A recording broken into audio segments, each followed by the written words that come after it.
when I came here, I was 20 years old, coming from Port-au-Prince. That's where I was born. My mother and my father, both of them were born in Okai. And then my mother doesn't know how to read, even to this day. She doesn't know how to read or write. So education, even though she didn't know how to read and write, education was an important thing for me to do. And I went to a lot of different private school in Haiti. And then some of us who's from Haiti understand that private school is not the private school we're talking about here. This is private school in Haiti. So many of them doesn't have the infrastructure. They don't have all the system for you to thrive. But at the same time, I was able to thrive and push forward and everything else. When I was in Haiti, you had a choice to pick a language. So I picked Spanish instead of English. Why? Because I feel Spanish was easier to sort of migrate. English was very hard, right? Because the words are very difficult and everything else. But I came when I was 20 years old, didn't speak a word of English.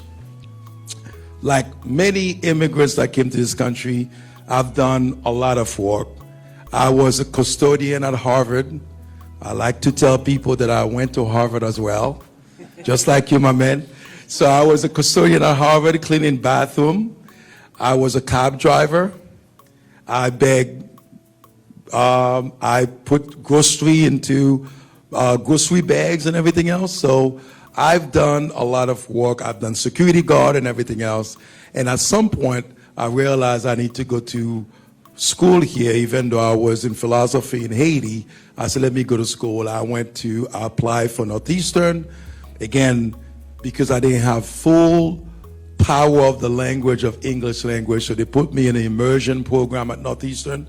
So I went there and then learned English and went to school, get a bachelor degree at Northeastern, went back, get a master's degree again at Northeastern. And from that point forward, my career took off. So again, I was able to get to great job. I worked for State Street Bank.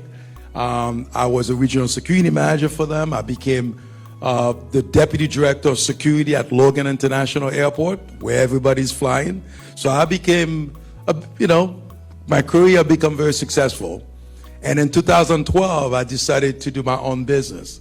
Without anything, just as Haitian, we just make things happen. So I went on and get a business and founded my company. So where right now we do multi-million-dollar business in my security company. We have over 200 people doing work throughout the country. On top of that, 2019, right before the pandemic, I said, well, why only have one company? Why don't you have more? Especially when you think about trying to build wealth. So I decided to go into real estate. So my partner and I, myself and two partners of mine, so we become a real estate investors and developers. So we are developing somewhere about over $1 billion of development work around Boston, Charlestown, East Boston, South Boston, everything else. So again, it is a great, it's an interesting story knowing that I was a poorest kids in Haiti, barely can eat twice a day, single mom, and perseverance, resiliency, push forward, and now this is where I am now. Again, I have a lot of story to share in terms of how I get here. I didn't get here by myself. I get here with two important things that I want to mention. One is I'm a man of faith. I believe in God. I know that I have a reason for being here. I know that I wasn't on my own, just make it the way it is. So I feel that I have a purpose. Number two, there was tremendous amount of people and community around me that I take advantage of that make it me where I am right now. That's great. We're talking about some million in here.